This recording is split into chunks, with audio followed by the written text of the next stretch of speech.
Juan Amadeo, fundador de Gentos. Un tío mío dijo, pongámosle gentos, que quiere decir genética en pastos. Cuando tomás leche es pastos transformado y cuando vos comés carne es pastos transformado. Trabajaba en una financiera y un día dije, bueno, me voy. Ganaba 100 y me fui a Pergamino a ganar 2. Yo sentí la necesidad de empezar algo propio. Hicimos pastos que estén adaptados para que los pastos funcionen mejor en nuestro clima. Yo llegué a gestionar 20.000 hectáreas de producción de semilla. O de 1.000 kilos que producís, se aprovechan nada más que 500. Cuando un tipo confía y te pregunta, yo voy a hacer lo que vos me digas, estás en el horno. Hay que arrancar el podcast al lado de tu viejo. ¿Se puede transformar arena en pasto? ¿Qué es cuando hablamos de genética en semillas? De los próximos 30 años. ¿Qué Argentina ves, Juan? ¿Qué ves del campo hoy? ¿Cómo manejabas el estrés en ese momento? Lo que teníamos que manejar era una camioneta más que el estrés. Yo soy un enamorado de la Argentina. Me encanta el agro. Me encanta estar cerca de donde pasan las cosas. Me gusta el frío en la cara y me gusta el calor y el sol. Creo un montón en que la interacción crea valor. El Campo Podcast. Desde la raíz productiva.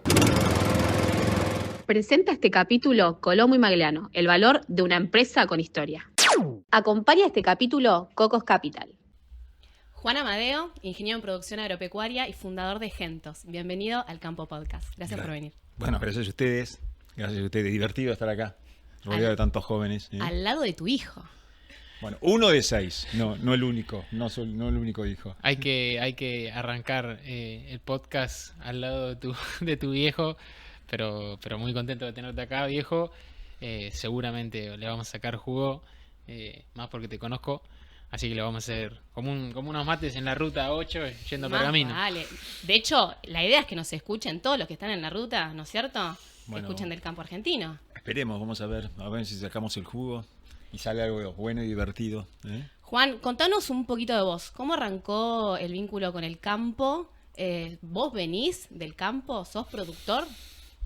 No soy productor. Bueno, yo soy un hermano de 8. Nosotros somos 8 hermanos, y trabajaba, apenas me recibí de agrónomo, trabajaba hace muchos años, en los 80, trabajaba en una financiera y me iba bastante bien. Y trabajaba ahí como en una mesa de dinero, estaba empleado y un día me recibí y dije, bueno, me voy para Pergamino. Me hicieron una propuesta, vamos a armar una empresa, ¿te animás?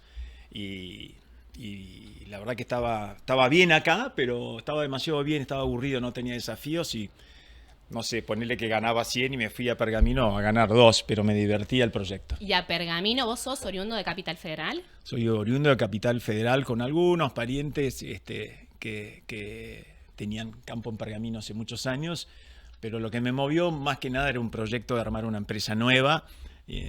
Estaba invitado y podía irme a Pergamino, podía irme a Tucumán, que empezaba la primera fábrica de leche de soja en Argentina, y después tenía una invitación para un proyecto de siembra directa que recién arrancaba, que tampoco se hablaba mucho en Santa Fe, con lo cual tenía 3 opciones. Mi jefe en la financiera me dijo, pero ¿cómo te vas a ir? No te pagan bien. Y en esa época uno joven y loco y sacado, la verdad, después la vida me mostró que me parece que soy así siempre.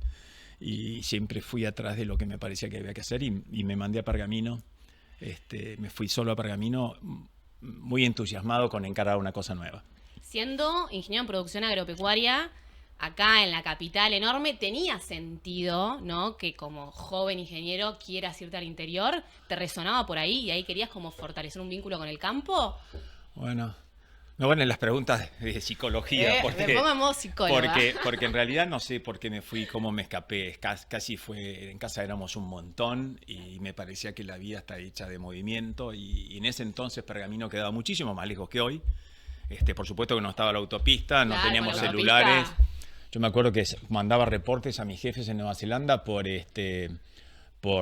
fax, con lo cual, imagínense, en esa época las distancias eran lejanas. Así que el hecho de irme era moverme hacia un lugar nuevo y me parecía que estaba bueno dejarlo de siempre y moverse. Yo siempre creo que la acción y el movimiento es algo muy sano. Entonces, era una invitación y bueno, vamos a lo desconocido, vamos a ver qué sale. Sí, pero te pregunto ahí, ¿qué edad tenías? Y como, si querés, ingeniero recién recibido, ¿cómo es ese salto? Porque me lo llevo a mí y digo, me tengo que ir hoy a Pergamino, porque dejaste de lado, me imagino, amigos, familia. ¿Qué edad tenías y cómo fue ese salto al vacío, digamos? Tenía una novia piola, Tenía una novia piola. El amor. Tenía una novia muy piola. Y tenía mis amigos en el deporte, tenía mi club, tenía mis hermanos, éramos una familia de 8 hermanos, era muy divertida la mesa en casa. A los 24 me fui. Y hoy en un almuerzo le dije a alguien, la necesidad tiene cara de hereje.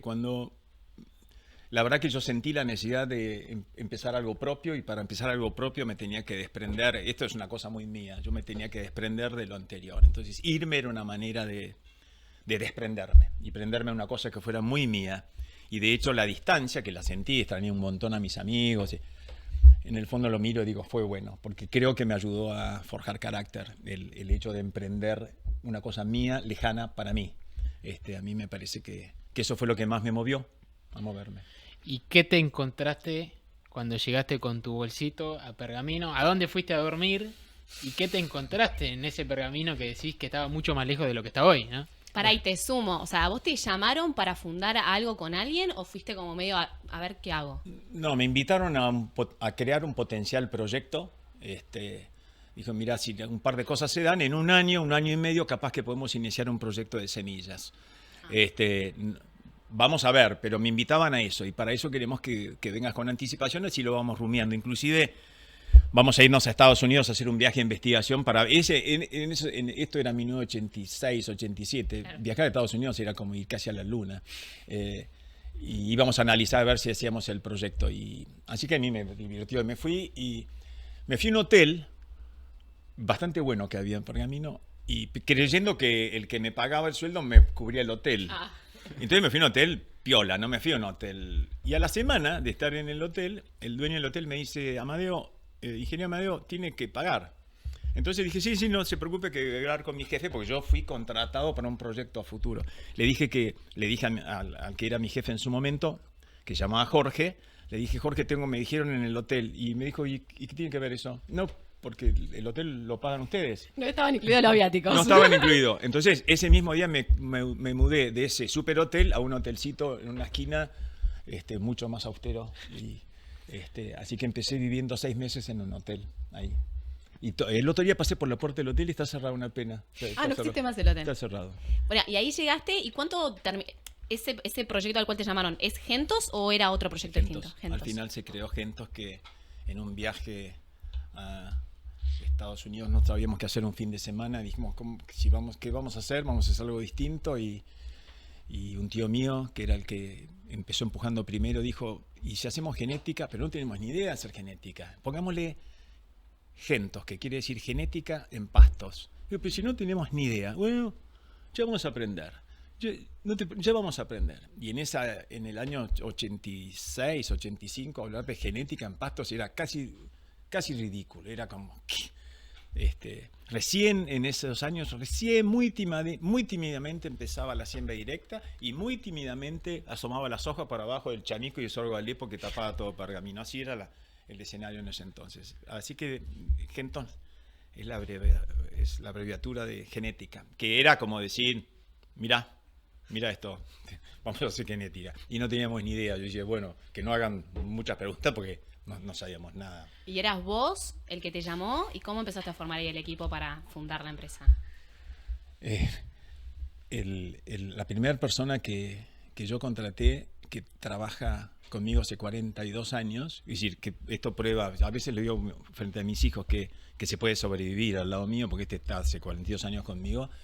Era el que primero tenía que empezar a cuidar un criadero de plantas, que nos ayudaban unos neozelandeses que eran especialistas en el tema de pastos, y yo necesitaba a alguien que me dé una mano. En esa época no había nada virtual, era todo, había que trasladarse en auto. Entonces, para hacer el cuidado del primer criadero, me acuerdo de los primeros 3 o 4 contratados, y tenían que ser pocos porque no teníamos caja, y tenían que ser buenos y tenían que durar y quedarse. Así que no teníamos mucha estructura para hacer ahora creo que muchos de ellos no hubieran aprobado ¿cómo se llama? El psicotécnico, no lo hubieran aprobado, seguro. Pero eran locos lindos que fueron piezas fundamentales en el inicio del proyecto. Gente especial, todos aprendices. Acá te voy a correr un poquito el micrófono, así, al revés, pará. A ver, ahí está, así se escucha mejor. Y ahí vamos a hablar lo más criollo que podamos en esto. Dale. ¿Qué es Gentos específicamente? ¿Qué es cuando hablamos de genética en semillas particularmente? O sea, ¿por qué le ves un agregado de valor a eso? Yo creo un montón en las miradas y en lo aspiracional. Y la empresa fue un pretexto para poner una aspiracional grande en la realidad cotidiana. En el fondo, todo era común, esas cosas no se conocían, era genética pública, variedades públicas no mejoradas, un conocimiento en el tema pasturas y pastos, que es una cosa vital en la Argentina. Si vos te pones a pensar, el pasto es la leche y la carne transformada, es decir, el pasto se transforma en carne y leche. ¿Qué es el pasto? Es cuando tomás leche es pasto transformado y cuando vos comés carne es pasto transformado. Claro. Y había una mirada media como un hacha. Y lo que nosotros lo hicimos nada más con una mezcla de arrojo y arrogancia es, mira, vamos a poner una mirada superlativa, vamos a hacer algo. Yo lo había visto en Nueva Zelanda, me quedé obnubilado cuando fui a Nueva Zelanda, el profesionalismo de estos tipos, y dije, nosotros lo vamos a hacer en la Argentina. Tremendo. Y han pasado todas las crisis que ya sabés que han pasado en la Argentina, que ahora vos sos muy joven, no las viviste, pero la excelencia no tiene pretextos. La búsqueda de la excelencia no hay justificativo para que no la busques. Claro. Y si querés, eso es una de las cosas. El proyecto empresarial fue una plataforma para poder tirar todos los sueños. Eso es lo que fue. Y antes de si querés, el surgimiento de Gentos, si hablas de excelencia, ¿cómo aprendiste a aspirar a la excelencia? ¿Fue alguien que te fue enseñando? ¿Alguien te llevó a tal punto de decir, macho, no me queda otra que ser excelente? ¿Cómo fue tu recorrido en Gentos? Ni bien llegás, tu relación con los distintos campos que empezás a trabajar, y si hubo gente que te fue guiando hacia ese lugar. Se me ocurren dos cosas, Ramón. Una es que yo soy un hermano de 8, y cuando vos estás en una casa con muchos hermanos, aprendés a hacer mucho con poco. Es decir, es una buena escuela de vida el estar apretado a una mesa o apretado a una casa, y el que te mire fijo tu viejo como diciendo, no pida boludeces. Es una buena escuela, y ahí ya uno va forjando, claro, en la crianza, la necesidad y el hacer mucho con poco, es decir, tener una mirada de alta eficacia, porque no es porque sos un bocho, es porque la realidad cotidiana te lleva a eso. Y después tuve la suerte infinita, que yo no sé cuán fácil es en los días de hoy de tener, me tocaron dos o tres jefes líderes muy jodidos, muy exigentes, muy exigentes, y yo creo que fui un afortunado en eso, el tener gente permanentemente insatisfecha y demandante conmigo fue algo que me hizo agudizar la mirada. Juan, creo que de ahí viene. Contanos un poquito de eso, porque antes, cuando estábamos armando un poco la entrevista, me tiraron ahí un rumorcito. Pregúntale de los jefes, porque los jefes te marcan en la vida. Yo me acuerdo mucho de mis jefes, con mucho cariño y respeto siempre, pero contanos un poquito de eso. Bueno, primero, ustedes me dijeron que esta era una charla, con lo cual yo les hablo con lo que a mí es una creencia, ni por asomo yo creo que lo que les comparto es una verdad absoluta, es una creencia mía, la cual que la puedo cambiar. Soy bastante abierto para cambiar si alguien me muestra algo mejor, pero el tema de la exigencia, de la agudeza en la mirada, el de ver más que otro, o antes que otro, o anticiparte. Hace poco tiempo me preguntaron unos jóvenes cómo uno ha hecho el camino, y se trata de llegar antes, pensar antes, verla antes, y eso no es un tema de wow, cuán talentoso, es un tema de estar alerta. Sí, sí. Y cuando vos tenés alta exigencia, en realidad te creás en un ambiente de alta exigencia, es decir, no hay mucho margen para las boludeces, porque éramos pocos y teníamos que ser efectivos, teníamos pocos recursos y muchas aspiraciones, una combinación media letal, porque si vos tenés pocos recursos y aspiraciones chiquitas, bueno, pero si pones una aspiración grande, que la teníamos, era apretado el tema. Claro. Y cuando tenés líderes que que te piden siempre un poco más, descubrís, como en una maratón, descubrís que al final, mira, pude correrla. Lo que hace falta es que alguien te ponga la vara ahí. Claro. Yo digo que fue una suerte infinita el tener, para mí el estudiar una profesión es clave, pero los primeros, no sé, 10 años tener, o 5 años tener, y me imagino los emprendedores más personalistas, se debieran de tener que preocupar y ocupar de tener líderes a quien responderles de alta exigencia, porque eso se aprende, ¿no? Sí, sí, sí. Yo creo que tenemos mucha más capacidad que la que creemos. Hay mucha gente que flota en su trabajo, y me parece que si aparece un clima de alta expectativa, tenemos más respuestas que las que creemos. ¿Cómo manejabas el estrés en ese momento, Juan? No lo manejaba. Fumaba mucho, me enojaba mucho, reconozco que me enojaba mucho.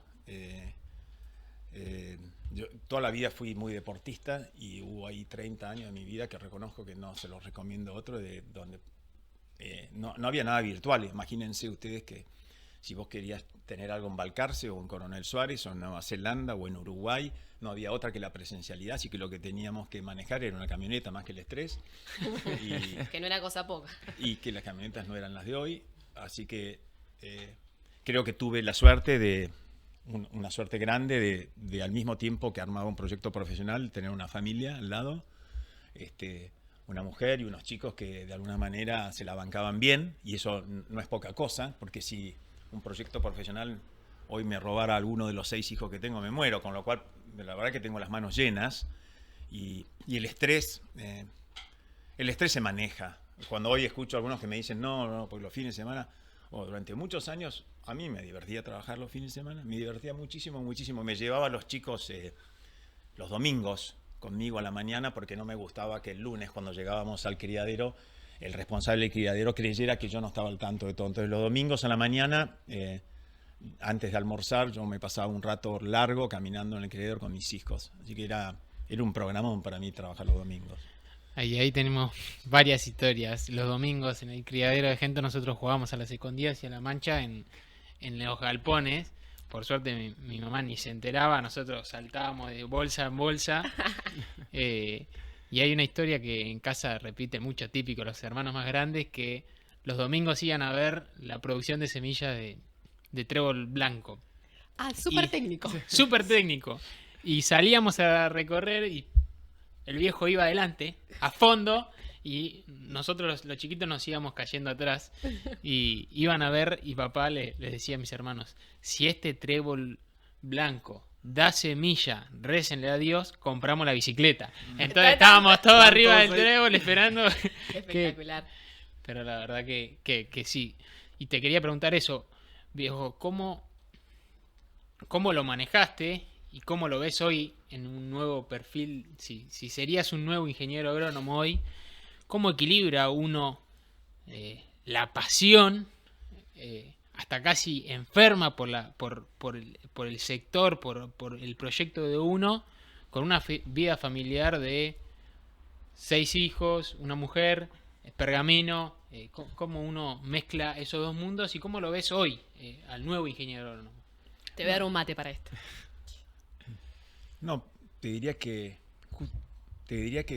todo eso se resuelve con pasión, que no siempre está presente, pero a mí me parece que cuando uno es apasionado de las cosas, y es apasionado de su trabajo, y es apasionado de la familia, y es apasionado de los hijos, la pasión tiene una potencia arrolladora. Renunciar a las pasiones de uno es como renunciar a la vida. Cuando me parece que algo te apasiona, casi no medís las cosas.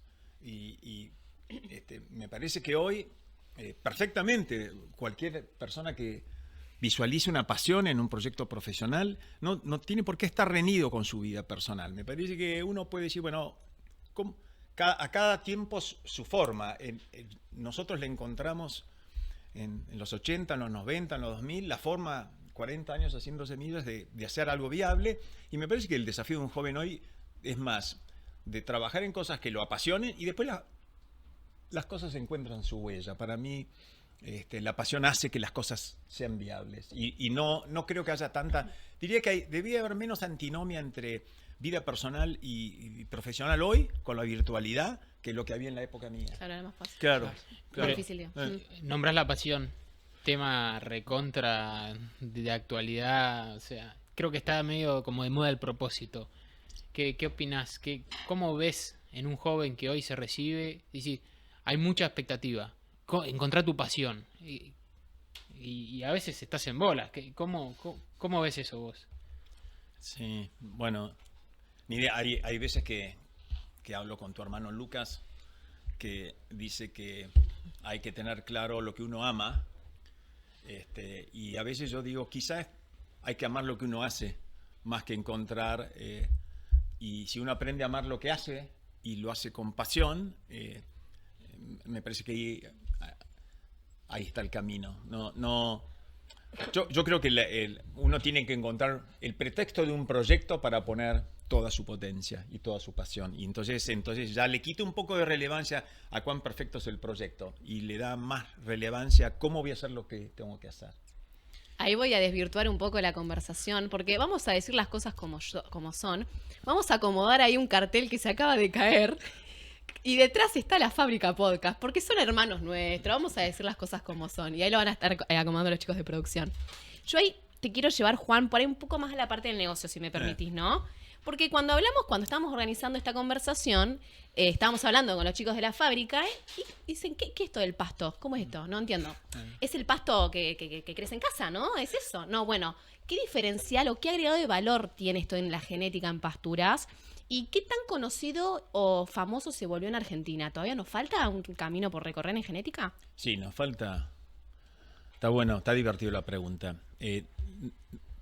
Nosotros vimos en la oportunidad de hacer algo que nadie miraba con agudeza. La ganadería en la Argentina y la lechería tiene una mirada tradicional puesta más en el animal, en la genética del animal. Y los pastos, un poco porque cuando comienza la ganadería en la Argentina, el Río de la Plata tenía las pampas con unos pastos naturales fantásticos, no fue el limitante. Entonces la mirada, esto es una opinión mía, tiene un foco en la genética animal y no tanto en el recurso del pasto. Y el pasto es tan simple como el pasto es el alimento que el animal rumiante se encarga en transformar en leche o carne. Con lo cual, si vos podés mejorar y adaptar los pastos, y eso pensamos, si podemos mejorar los pastos, que en ese entonces eran la mayoría de los pastos que había, eran pastos importados de Europa, de Estados Unidos y un poquito menos de Nueva Zelanda, así hacemos pastos que estén realmente adaptados a la región. Primero dijimos Argentina, después Uruguay, después Argentina, Uruguay, Chile, Brasil y después el mundo. Pero dijimos, ¿qué podemos hacer para que los pastos funcionen mejor en nuestro clima? ¿Y qué es que funcionen mejor? Que se banquen más los calores de verano, que se soporten los fríos o los suelos con alto pH, que se banquen el tránsito de los animales, porque muchos de estos pastos en Europa no son pastoreados directamente, sino que se cortan con máquinas. En cambio, la Argentina tiene la característica, debe ser por escala el país más grande a nivel mundial, donde el pasto es cosechado por animales en pastoreo directo. Con lo cual dijimos, un pasto que está seleccionado bajo corte, como se hacía en ese entonces, cuando le pones un animal a caminar encima, no lo tolera. ¿Y por qué no seleccionamos en la condición real, como realmente ocurre? Empecemos a poner animales en el proceso de selección, que hagan daño, que pisoteen, y empezamos a encontrarnos que había un impacto de mejora grande, como que un pasto que por ahí antes duraba 2 años, bajo este proceso de selección duraba 6. Entonces el productor decía, pero en vez de sembrar cada 2 años, puedo sembrar cada 4 o cada 3. Sí, si empezás si cambiás la mirada y empezás a aspirar mejor. Ahora, si nos encontrábamos que el productor decía, sí, pero claro, si el productor no le daba mucha bolilla con cuán bien o mal sembrar. Entonces, si el productor siembra mal, no tiene lógica usar una buena genética. Entonces dijimos, cuando nos empezamos a meter en genética, nos dimos cuenta que el productor tenía que empezar a cambiar la mirada, decir, bueno, pero sembrá mejor. Porque si usás una buena semilla y sembrás mal, y así nos fuimos metiendo. Y nos fuimos metiendo y nos fuimos metiendo. Y con bastante orgullo me animo a decir que fuimos una empresa que vendía semillas, que nos metimos en el tema de tecnología. Es decir, nos teníamos que volver confiables. Que el productor nos preguntara qué semilla uso, cómo la siembro, cómo la cosecha. Convirtámonos en gente de consulta. Cuando normalmente es muy difícil ese tema, porque, viste, te dicen, seguro algo te va a vender. Va a la parte comercial, me quiere encajar algo. ¿Hay algo de eso de la confianza también, ¿no? En el sector agropecuario. O sea, ¿cómo fue ese proceso en donde ustedes tuvieron que ir a tocarle, la puerta no en este caso, sino la tranquera, al productor y decirle, che, tenés que probar esto porque esto te va a generar eficiencia, rentabilidad? ¿Cómo fue ese proceso de confianza?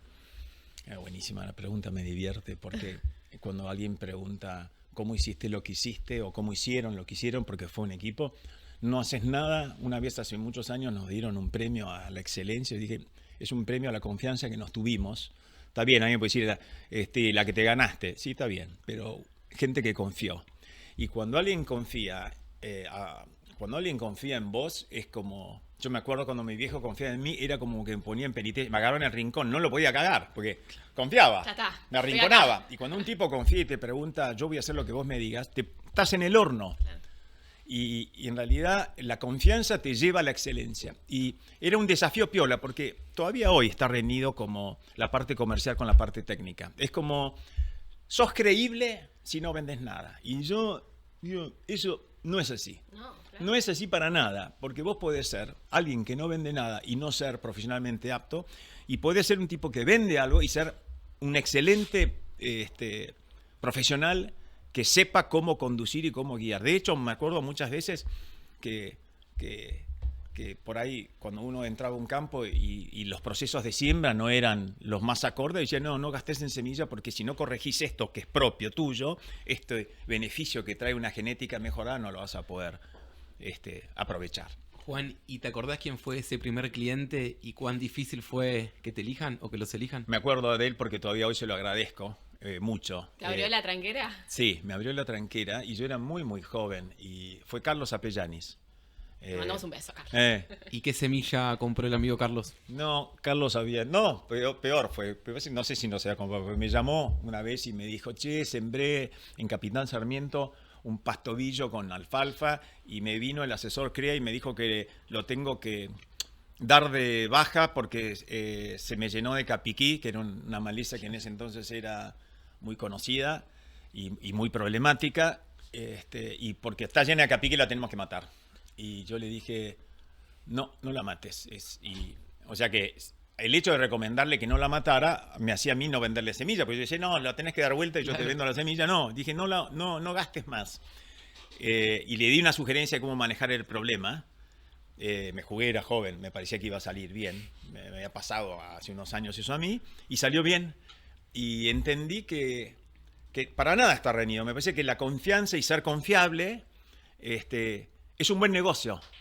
Ojo, ser confiable es un buen negocio.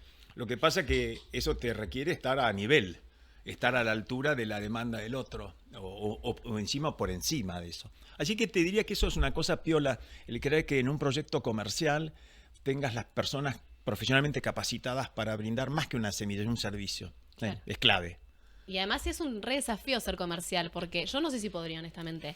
Pues tienen el duro trabajo de que acá no tocas la puerta en una calle, en la calle Rivadavia, al 1800, sino que tenés que meterte en el camino de tierra y esperar a que, si no está el guardaganado abierto o la tranquera abierta, esperar a que entre el dueño del campo y meterte en el campo. Y si dejas la tranquera abierta, ahí se te aparece una Hilux blanca y ya decís, vino el comercial, ¿qué me va a vender? Es un desafío. Digo, hay que... ¿cómo se llama? Hay que educar y ser muy líder en eso, ¿no? En formar distintos comerciales para que la empresa crezca. ¿Cómo fue eso? ¿Cómo empezaste a armar todo el equipo hasta transformar la empresa en algo más profesional? Bueno, cuando vos tenés la obligación para vivir, para sobrevivir, de convencer a alguien de algo, y la habilidad la desarrollas, me parece que sí.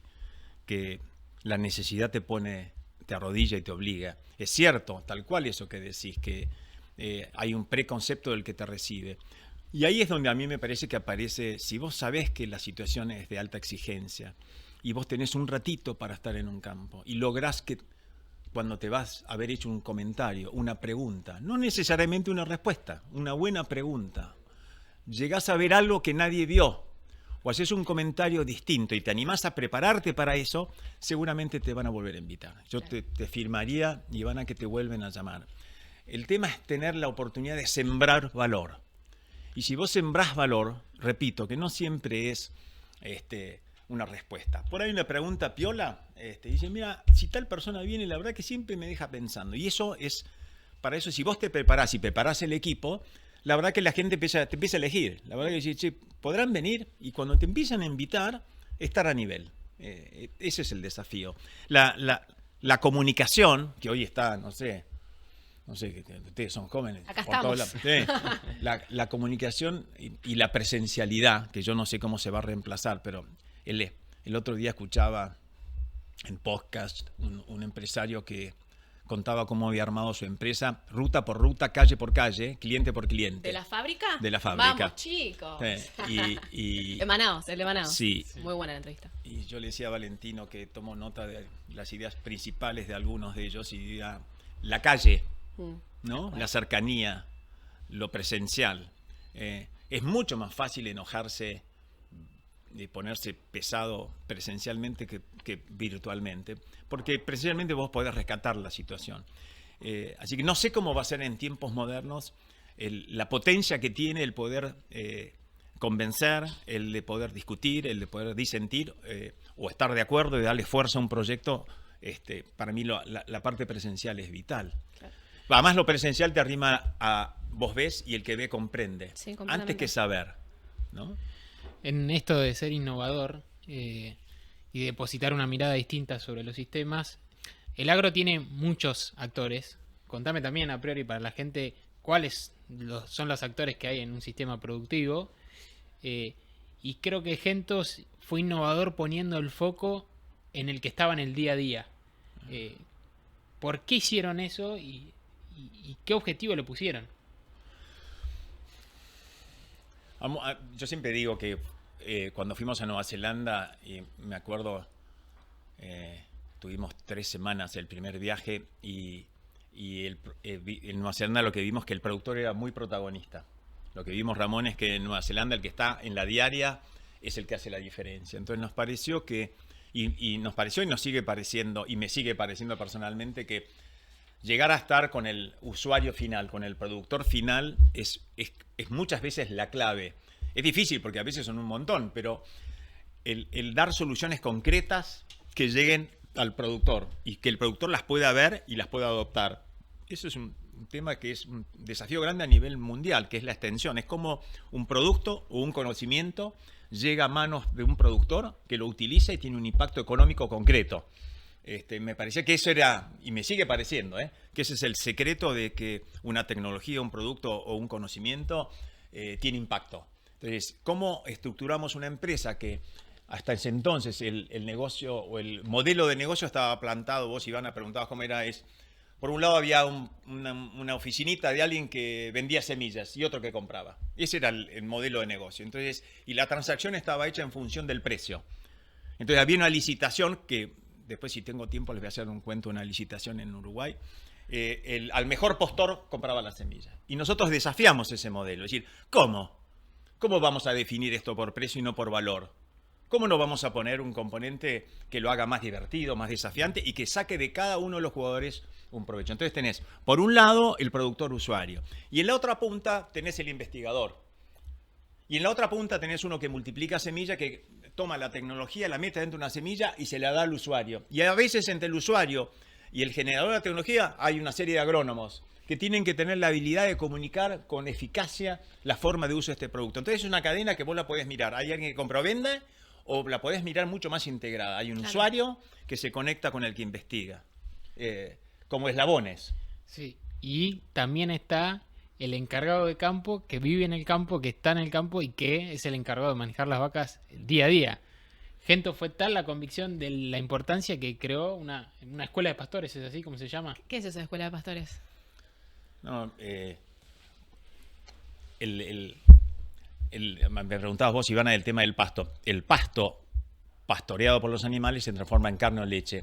Ahora, no tiene mucho sentido producir más pasto si no lo sabés aprovechar bien. Por ende, sería medio ilógico decir, yo te doy este pasto y vos producís más. Pero si no sos hábil en la forma en que vos cosechás ese pasto con pastoreo directo, pensá que en Europa el pasto se cosecha con máquinas cortadoras carísimas, cortan el pasto, lo almacenan y después lo entregan.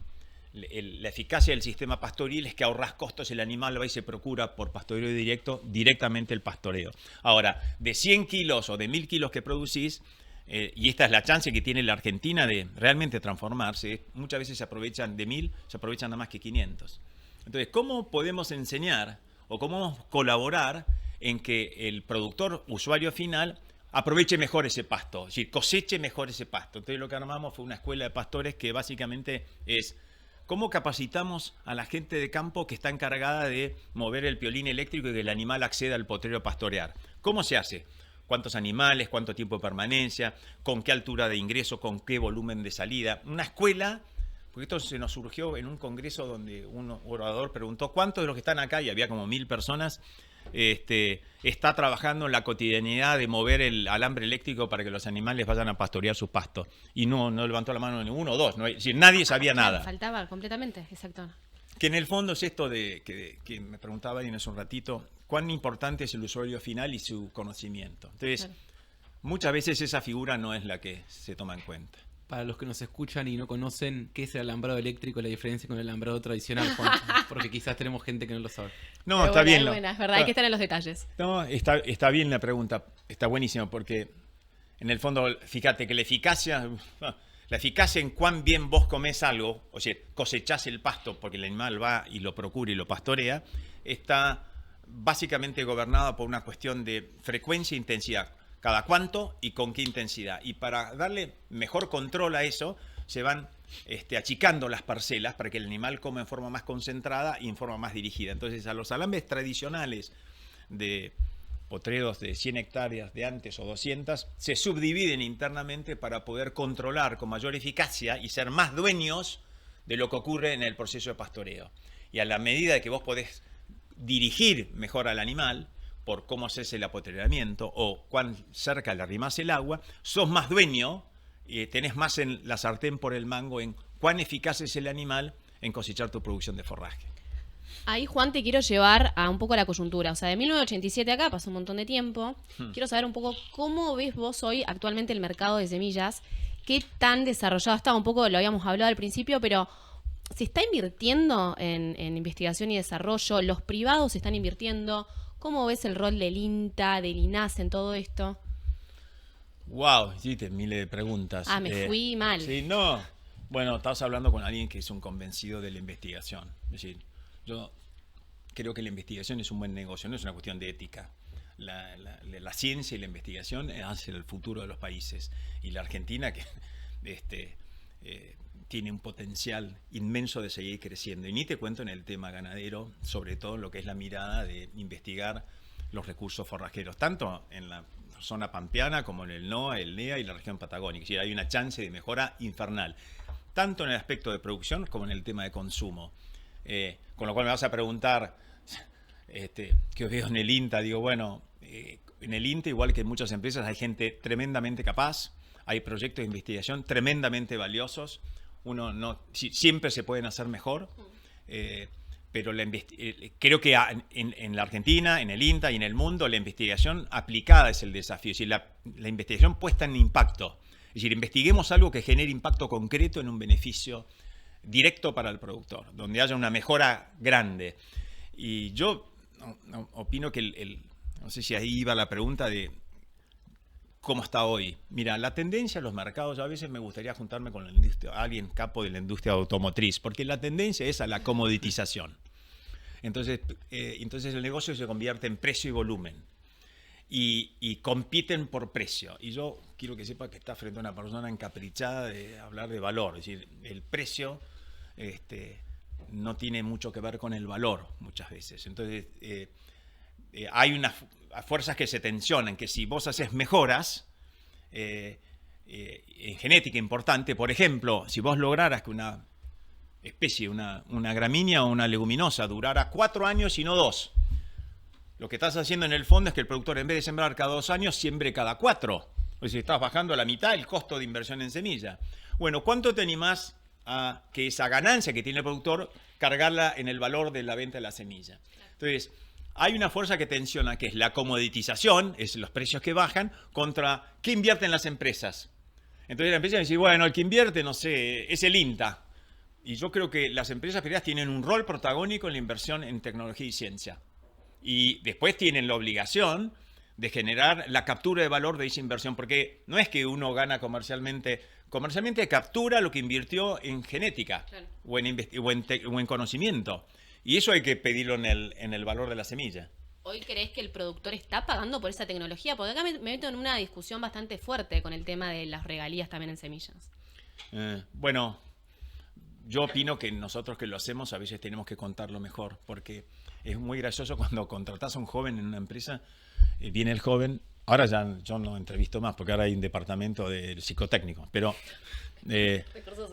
sí, entonces estás alejado de esto, pero entonces un joven la pregunta y dice, no, yo quiero trabajar en la parte de producción, en la parte de investigación, no, la parte comercial no me interesa, porque no es mi tema. Y yo te diría que una de las falencias más grandes que tenemos cuando nos volcamos a las cuestiones técnicas, productivas o de investigación es que no sabemos comunicar lo que hacemos. Y para mí, una persona joven o adulta que hace un trabajo y no lo sabe comunicar con claridad es un peligro.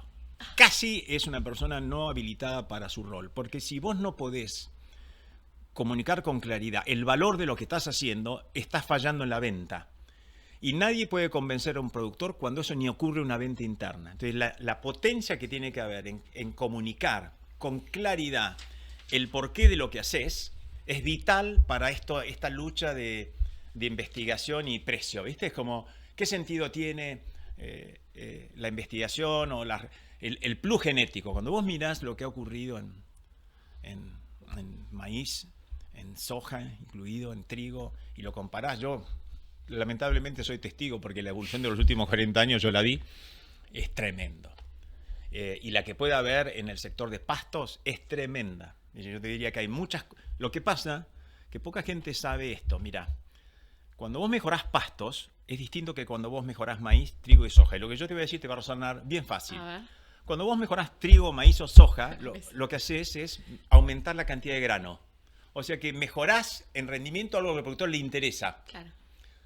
Cuando mejorás pastos, vos mejorás la calidad de un pasto o el tiempo que permanece. Por ejemplo, que una pastura permanezca en pastoreo cuando las vacas, holando, pesadas, la pastorean y la pisan con barro y las plantas no se mueren y persisten más. ¿Sabes cómo es el proceso genético? Cuando una planta forrajera persiste más, produce menos semilla. Para que persistan más, hipotecan flores.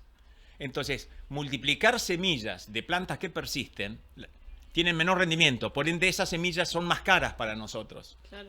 Si nosotros quisiéramos vender las semillas más baratas, ¿sabes qué haríamos? Seleccionar por rinde semilla. Las plantas que más semillas producen son las que menos perduran. Claro. Entonces hay como, en la mejora genética de pastos, hay una contracara que hay que saber explicar bien. Y que muchas veces cuando el productor, yo te diría algo fácil, si el productor comprara nada más que por precio, yo empiezo a ajustar.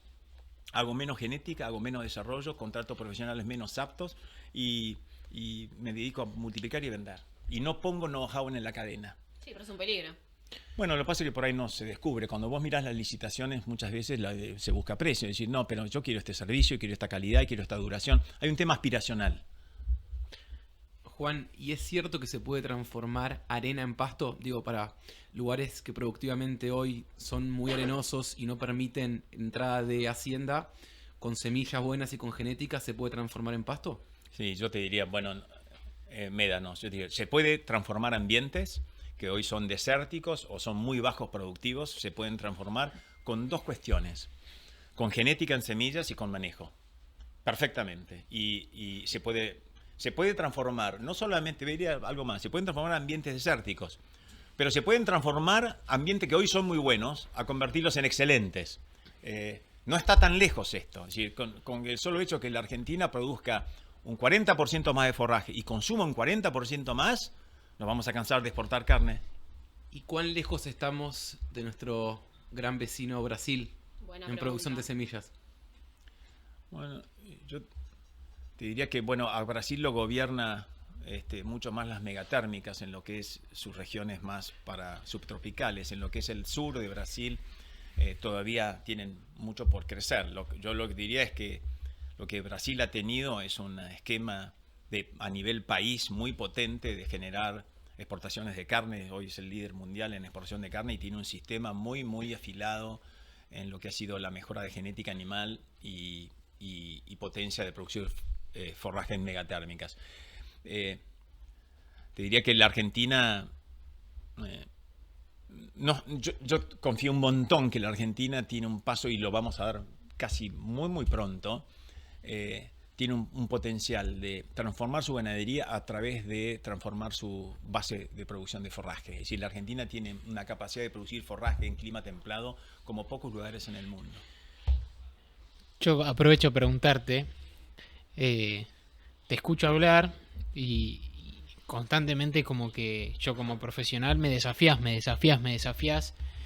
¿Cuál es el costo de liderar los cambios? ¿Cuál es el costo que tuviste que pagar por a veces ser el perro verde que insiste con un tema que no le damos bola? ¿Cuál es el costo que pagaste por eso?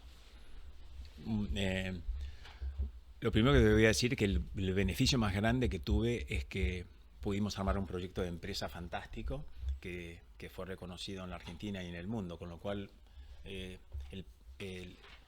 esfuerzo tuvo su paga grosa con los logros que pudimos tener. El costo, cuando tenés 65 años y te cruzas con alguno que trabajó con vos hace 15 o 20 y te dice, la pasé mal por ahí, te dice, pero me sirvió a mí. Porque también los proyectos de trabajo, Ramón, no son nada más que para la semilla. Los proyectos de trabajo te rodeas de personas que también quieren armar su propia vida y su proyecto. Y hay una corresponsabilidad de uno. Bueno, si vos querés que la exigencia es buena que seas bueno mientras trabajes conmigo. Y el día que lamentablemente no trabajes más conmigo, ojalá que te lleves parte de la empresa en el corazón. Y eso es parte de la marca. Es decir, parte de la marca es que la marca trascienda la marca. Si la marca no es una marca, cuando uno hace algo, la marca no es nada más que la semilla, sino es el aprendizaje que uno tiene cuando trabaja en un lugar. Con lo cual, y el costo, si uno arma un buen equipo, no es tan grande porque el costo se reparte entre un equipo de personas. Hoy yo lo miro y lo volvería a hacer. Es buena esa. ¿Sí? ¿Cuántas hectáreas hoy tiene tu empresa vendidas de semillas para tener noción de una empresa tan importante del país y la ayuda que le dieron al sector, ¿no? Y lo que ayudan a que crezcamos en producción de carne? Bueno, hoy no sé cuántas, porque estoy alejado de la gestión cotidiana. Yo llegué a gestionar en producción de semillas 20.000 hectáreas específicas de producción de semillas, que tenía como beneficio, me acuerdo que lo que tenía como beneficio es que para producir trigo, maíz, o girasol o soja hay un protocolo más establecido, y cuando vos producís semillas forrajeras son difíciles, son a veces antes lo decía, ahora me da más vergüenza decir que son como las mujeres difíciles de tener, no. Más o menos, ahora no se usa más eso, pero son más impredecibles y hacer producción de semillas en un clima como en la Argentina era realmente desafiante. Lo que te puedo decir es que nosotros fuimos exportadores en un país que era importador de semillas. Tremendo. Con lo cual te dice, mira, cuando te pones las pilas y ajustás las tecnologías, te podés pasar de ser importador a ser exportador. Así que... ¿No tenías información? O sea, ¿cuándo dejamos nosotros de importar y empezamos a exportar? ¿Ahí en esta época? ¿90? No. Ponele que a partir del año 2000 la Argentina empezó a tener, algunas empresas lideramos lo que fue exportar semillas de forrajeras al mundo. Eso es agregado de valor, muchachos. El campo genera valor. Sí, no hay duda. Y no hay duda, más, bueno, te diría que genera valor a partir de introducir tecnología y te vas al mundo y podés traer know-how. Y seguramente hoy un joven, en una... Quizá la mirada antigua es que el agricultor estaba basada en la tenencia del capital tierra o el capital hacienda. Y a mí me parece que hoy, claramente, la oportunidad para los jóvenes es que la gestión es la manera moderna de llamar el laburo de todos los días, ¿no? El que trabaja bien, el que es mejor que otros. Yo creo que vale la pena ser mejor que otros. Yo no creo mucho en que somos todos iguales. Yo me quedo con los mejores, si puedo. Y ser mejor que otro es una buena cosa, ser mejor que otro. Y ser mejor que otro es por ahí moverse más rápido, estudiar un cacho más, llegar un ratito más temprano, quedarse un poquito más tarde. Pero ser mejor, cuando no tenés mucho de dónde agarrarte, ser mejor que otros es casi una condición. Y esto vale la pena ser mejor que otro. Entonces, cuando vos podés mirar el agro de hoy, donde, bueno, por ahí no soy un gran terrateniente ni tengo mucha hacienda, pero tengo una capacidad de trabajo y de observación y agregar valor mayor que la media, tenés un camino. Tremendo. ¿Se va? ¿Qué sentís hoy cuando ves Gentos? Bueno, siento un orgullo tremendo. Siento una idea que me sobrevivió a mí, es decir, que me trascendió a mí. Ella vive, tiene una gestión nueva, excelente, que no depende de mí. Y digo, haría otra. Estoy pensando qué otra cosa voy a hacer, pero me parece que en un país donde hemos tenido 1.000.000 de inconvenientes, que la empresa esté y sobreviva y siga liderando, prueba que se puede hacer y que si tenés equipo, gente competente y gente enamorada del proyecto, se puede. Sos ingeniero en producción agropecuaria, tuviste 3 hijos que son ingenieros agrónomos, o sea, vivís el campo en la sangre. ¿Qué ves del campo hoy? Bueno, a mí me encanta el agro, ¿no? Me encanta la ruta. Me encanta estar cerca de donde pasan las cosas, me gusta el frío en la cara y me gusta el calor y el sol, me gusta discutir cara a cara, me gusta abrazar, me gusta convencer a las personas y me gusta estar cerca de ellos. Creo un montón en que la interacción crea valor. Me gusta cómo se dio, cómo pudimos criar a 6 chicos, 3, no sé, se habrán enganchado con algo que habrá habido en el aire en casa y estudiaron agronomía. A veces siento que, a veces he sentido, te confieso, si tengo que tener un proyecto nuevo para compartir con ellos, y a veces digo, bueno, si ellos tienen un proyecto ya me lo traerán, ¿no? Todavía estoy esperando a ver qué me traen. A ver. Pero me parece que el agro sigue con... miren, te voy a hacer una anécdota. El otro día, ¿qué pienso del agro hoy? El otro día fui a un productor, amigo mío, un valor, un tipo bueno, Bueno. Y escuché la conversación de 2 jóvenes agrónomos. Y la discusión era, y esto hago relato porque esto hace lo que me parece el potencial que hoy tiene el país. Che, ¿no fertilizaste? No fertilicé, y la conversación era entre 2. Uno era el joven asesor y el otro era el agrónomo dueño, el que manejaba el campo. Y la conversación, yo los escuchaba y discutían de por qué no fertilizaste, pero sí tendrías que haber fertilizado. Y se peleaban medio... Y en el fondo... yo me dediqué esa tarde a recorrer y después le hice una devolución de notas, que ese es el beneficio a veces que cuando no estás tan metido en la diaria, que tenés la obligación de pensar y de tirar alguna idea más o menos piola, si no, no te invitan de nuevo. Y dije, claro, nadie fertiliza si no hay un objetivo a alcanzar. Entonces, la discusión estaba dada en que si fertilizás o no fertilizás, y en la Argentina pasa un montón, que a veces no logramos objetivos porque no tenemos lo aspiracional puesto claro. Un productor de maíz, trigo y soja tiene clarísimo a lo que aspira. Y hasta lo venden al término, ¿no? Siembran y ya lo venden. Y casi cuando cosechan ya lo gastaron todo. Bueno, en pasturas, en pasto, como la gente no tiene muy claro, no pones un aspiracional. Y como no pones un aspiracional, nunca sabes si fallaste o no fallaste, porque no lo pusiste. El día que empezás a poner una aspiracional, es mucho más fácil empezar a alinear, ¿cuánto forraje quiero producir? O mucho más complejo, ¿cuánto quiero consumir? Empezás a poner una aspiracional. Cuando pones una aspiracional, empezás a decir, bueno, cuidado que pusimos en números lo que queremos. Y ahí es donde el esquema se pone, como yo digo, tirante. Dice, pará. Ahora no hay más zaraza, hay un objetivo. Y esa es la chance, si querés, de la ganadería en la Argentina. Ahora pronto empieza la Sociedad Rural, la exposición de Palermo. El 17 de julio, tiramos el chivo para la comunidad que vaya. Claro, y fíjate que tiene fantástico ese show y ese evento, donde hay un gran foco en la genética animal, que es fantástica. Yo creo que la Argentina tiene una chance muy fuerte en la medida que pueda animarse a mirar el impacto que tiene en la mejora de la fotosíntesis, producir más forraje, más pasto, con el sol y la humedad y la lluvia y los suelos que tenemos. Me parece que ahí hay una potencia infernal de crecer, producir más y consumirlo mejor. Espectacular, tremendo. Me quedo...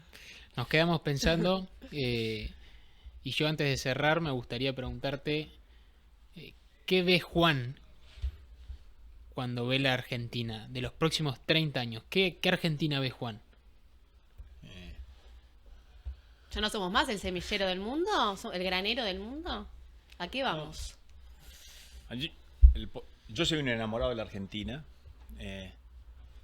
soy un enamorado de la Argentina y la verdad, Ramón, que me animo a decirte que esto es así, es como uno mira, si vos te invitan una noche a una casa a comer, o un fin de semana a una quinta, vos vas, te invitan, te sentás en una mesa, tiene un jardín, tiene la pileta, el árbol, y después cuando te volviste del pasar la tarde en esa casa decís, estaba corto el pasto, las flores estaban cuidadas, estaba rico el postre. Si vos agudizás la mirada y observás y mirás y te sacás una buena foto de lo que había y lo que hay y lo que podría estar mejor. Cuando vos mirás la Argentina decís, y le clavás la mirada y te pones exigente, hay una chance infernal de hacer más cosas y buenas. Hace poquito fui a San Juan, porque me fui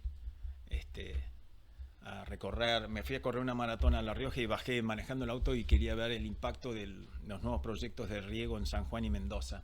Y ves lo que es transformar un desierto con un riego por goteo en una fábrica de alimentos a cielo abierto, como son los proyectos de pistacho o los olivos. Y decís, hace falta más trabajo, hace falta un contexto donde podamos competir, pero es cierto que hay muchas variables económicas o políticas que influyen, pero todavía tranqueras adentro, si agudizás la mirada, hay un potencial de hacer cosas tremendo para mí es tremendo. Tengo la duda de cómo va a ser ojalá viviera 30 años más, me estoy cuidando para tratar de llegar, pero que es cómo se va a reemplazar con la nueva tecnología virtual lo que es para mí la fortaleza de lo presencial. No tengo la experiencia, es decir, la experiencia mía y la desafío ha sido lo presencial y cómo va a ser bajo las nuevas reglas de manejo del conocimiento. Ahí hay algo que te voy a repreguntar porque me parece que está bueno, que en el campo se está perdiendo un poco eso de encontrar gente que quiera estar en el campo.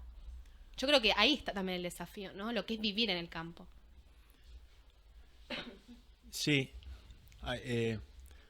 sí, está bueno el punto. Viste que ahí, mira, ahora voy a decir algo que ustedes saben. Las personas de mi edad decimos, viste, que los jóvenes rotan y no se quedan en las empresas, ¿no? Es decir, nos aburrimos en la empresa más de 2 años. Bueno, sí, claro, si no saben, la conversación entre la gente de mi edad es, viste, estos jóvenes de hoy, esta es la conversación. Los jóvenes de hoy no permanecen en las empresas y no les gusta ir al campo.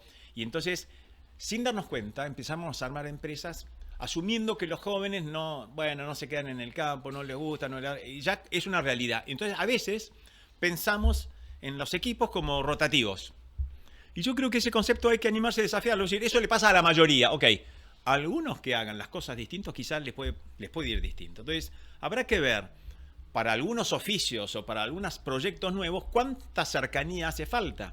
Y si para que haya éxito hace falta cercanía, habrá que generar las condiciones de escala o de lo que fuera para que volver a generar la atractividad para estar allí. Es decir, yo creo que hay algunas cuestiones de gestión que hace falta una presencia muy frecuente y muy cercana. Se necesita todavía no vino el tractor, digamos, que se maneja solo. Sí. No, más allá de que ya viene, chicos, en cualquier momento llega.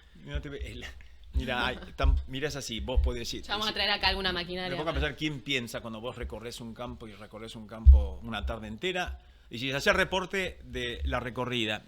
Y a mí me gusta hacer 2 reportes. Los que trabajan conmigo no les gusta cuando yo los presionaba con esto. Uno es el reporte de lo que viste, que es una versión taquigráfica del día. Bastante fácil, Paramos en tal lote y un embole leerse ese reporte porque lo tenés que escribir para que otro lo vea. Ahora, si después decís, ¿qué me dispara la recorrida? Es distinto, claro. Que es, en función de lo que vi, ¿qué se me ocurre y qué aspiro? Que no aspiraba antes. Eso es sentarse a pensar, es lo mismo que ir al gimnasio. Yo para correr maratones voy al gimnasio, me entreno. Para pensar también uno se entrena. Y ahí es donde creo que los líderes tienen eso. Otra vez un amigo me preguntó, ¿qué te pareció el encargado de tal campo? ¿Te pareció que tiene potencial? Y dije, ¿qué querés que te conteste por WhatsApp si tiene potencial? Digo, y después de que lo conocí al chico, le dije, tiene potencial. Contame cuál es tu plan para llevar a este joven del potencial a la realidad. ¿Cómo vas a hacer vos para convertir a este potencial en una realidad? ¿Cómo vas a hacer? ¿Qué plan tenés? Y si los empresarios o las personas que nos toca liderar empresas creemos que los jóvenes no se van a quedar, ya empezás 2-0. Claro. Así que me parece que la cercanía y mira, un proyecto viable no hay chance de no hacerlo con gente que vos mires, estos tipos son piolas. Y lo más pavotes y distraídos, tratá de no tener. Eso sí. Creo que con eso ya damos por finalizada la entrevista del día de la fecha. Muchas gracias, Juan, por haber venido. El primer episodio del Campo Podcast. Un orgullo hablar del campo argentino y poner en la comunidad y en la discusión este tema tan importante para nosotros, que es el sector pujante del país, junto con el resto de los sectores. Así que gracias, Juan, por venir. Y bueno, espero que nos sigan escuchando, ¿no es cierto? Bueno, gracias a ustedes por invitarme. Me sentí re cómodo, así que muchas gracias. Por el padre de Ramón también. De nuevo, gracias por confiar. Gracias. Muchas gracias, Juan. Muchas gracias, viejo.